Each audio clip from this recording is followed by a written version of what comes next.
I definitely am a different person, and I know this from reflecting back to my boss who has known me since freshman year. I was definitely more shy, more reserved. I wouldn't be doing anything like this freshman year.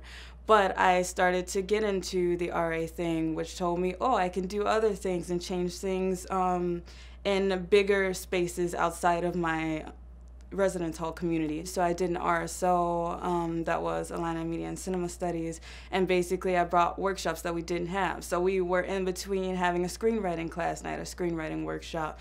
We were in between having production classes, and I had a sound editing workshop. So it was just like feeling like I wasn't as powerful, and I just had to go with what was already set from years back, what was already routine for the university, to knowing that I could actually change the university.